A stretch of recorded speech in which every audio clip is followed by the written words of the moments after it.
আসছিল চতুর্দশী, তাই চতুর্দশীর দিন 14 রকমের শাক খেতে হয়।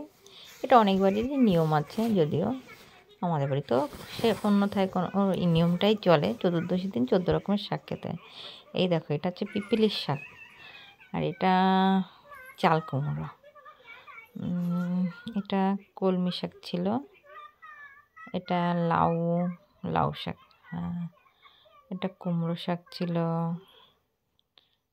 কুমড়ো শাক, এটা ছিল কচু শাক, এটা বাঁধাকপি শাক, এটা ছিল পালং শাক, 14 রকমের শাক হবে তো। এটা ছিল পুঁই শাক, এটা ছিল কি বলে, এইবার নাড়ু।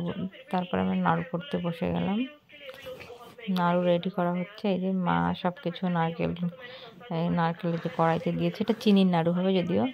এই যে আস্তে আস্তে করে নাড়াচাড়া করছে যাতে নাড়ুটা না লেগে যায়, নারকেলটা কড়াইতে লেগে গেলে নাড়ুটায় পুড়ে যাবে, ভালো হবে না খেতে যদিও। এর জন্য মা আস্তে আস্তে করে নাড়াচাড়া করছে যাতে নাড়ুটা সুন্দর পাক আসে। এই রেডি করে নিল, এবার দেখছে আস্তে আস্তে হয়ে গেছে নাড়ুটা রেডি প্রায় হয়ে। এটা হচ্ছে গুড়ের নাড়ু হবে, গুড় দিয়ে মাখিয়ে রেখেছে নারকেলটাকে। এটা হচ্ছে এই যে আস্তে আস্তে নাড়িয়ে চাড়িয়ে এবার হয়ে গেছে, এবার থালায় নামিয়ে দিচ্ছে। এবার ওটা একটুখানি ছড়িয়ে দিল যাতে গরমটা কমে যায়, ওটা পাকাতে সুবিধা হয়, নাড়ুটা গোল করতে লাড্ডুর মতন পাকাতে ভালো হবে। যে আস্তে আস্তে করে মা আবার ওটাকে সুন্দর করে হাত দিয়ে চেপে একটা সফট গোল পাকিয়ে এই যে নাড়ু রেডি করে নিচ্ছে।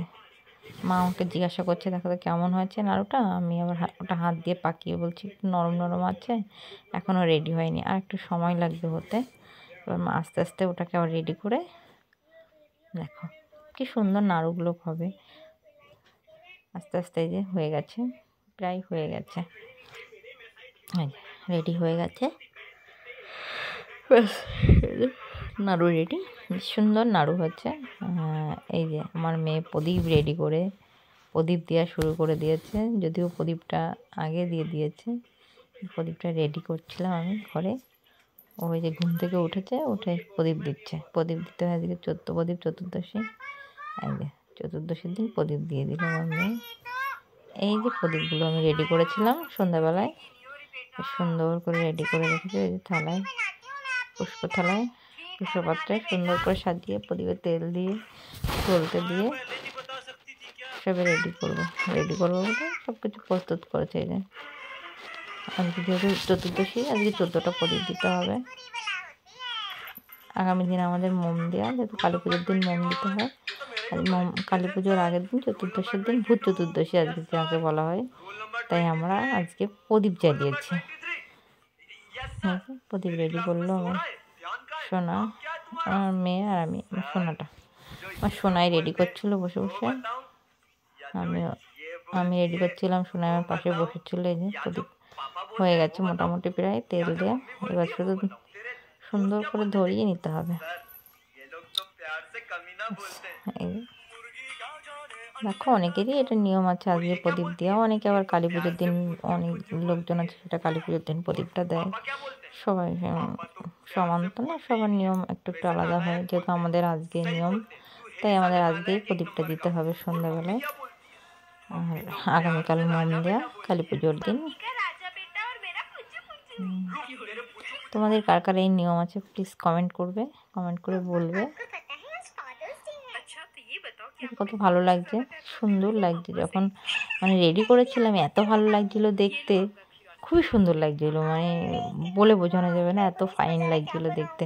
সব আলোগুলো একসঙ্গে হয়েছে, খুব সুন্দর লাগছিলো, ভেরি গুড, মানে দেখার মতন আলোটা হচ্ছিল, আর প্রতিটা আলো যেন একভাবে জ্বলছিল, খুব সুন্দর লাগছিলো দেখতে। যেহেতু এই আস্তে আস্তে ধরিয়ে দিচ্ছিলাম, সব একসঙ্গে ধরানো হয়েছিল।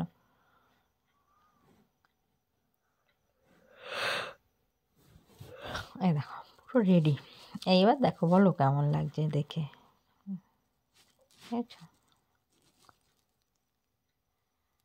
প্রতিটা প্রদীপে এত সুন্দর আলো দিয়েছে না, এত সুন্দর আলো জ্বলেছে, অনেক মনে হচ্ছে খুবই ভালো লাগছে দেখতে,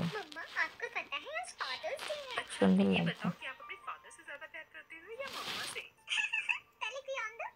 রেডি আমার প্রদীপ এবার নিয়ে বাইরে নিয়ে এবার বেরোতে হবে, নিয়ে বেরিয়ে সুন্দর করে সাজিয়ে গুছিয়ে যেখানে যেখানে দিতে হবে এই সব কিছু দিতে হবে, উঠানে দিতে হবে, তুলসী তলায় দিতে হবে। তুলসী তলা তো আমার মেয়ে দিয়েছে, তোমরা দেখেছ।